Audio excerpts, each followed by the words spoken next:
बिस्मिल्लाहिर्रहमानिर्रहीम।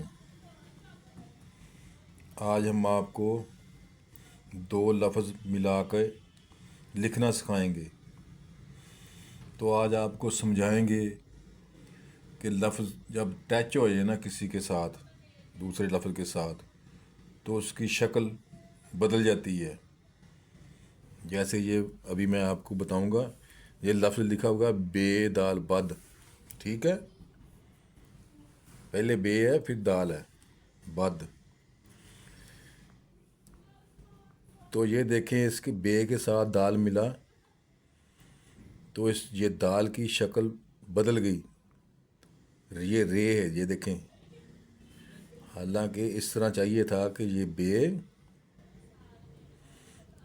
और ये दाल दाल इस तरह होती है ना, ये देखें, इस तरह होना चाहिए था, लेकिन इस तरह नहीं है।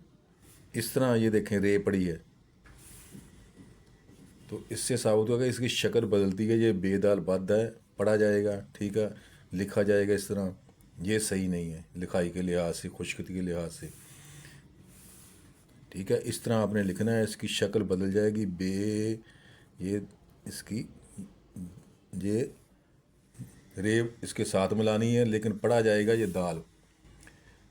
रे कैसे लिखनी है बे के साथ, ये भी देख लें। ये बे और ये रे इस तरह बनानी है आपने। अगर बे और रे बनानी है तो फिर इस तरह बनानी है, ठीक है। अगर बे और दाल बद बनाना है तो लफ्ज़ इस तरह बनाना है आपने। हालांकि ये रे इस तरह चाहिए था कि ये रे बे और ये रे इस तरह बनानी चाहिए थी, लेकिन नहीं, इस तरह नहीं बनानी है आपने। ये ज़हन शी कर लें कि ये लफ्ज़ के साथ दाल मिली हुई है बे के साथ, तो इसकी शक्ल तब्दील होकर रे में चली गई है, ठीक है।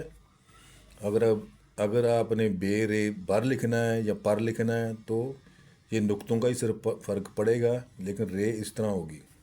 ठीक है, समझ गए हो तो ठीक है, लाइक करें। अल्लाह हाफ़िज़।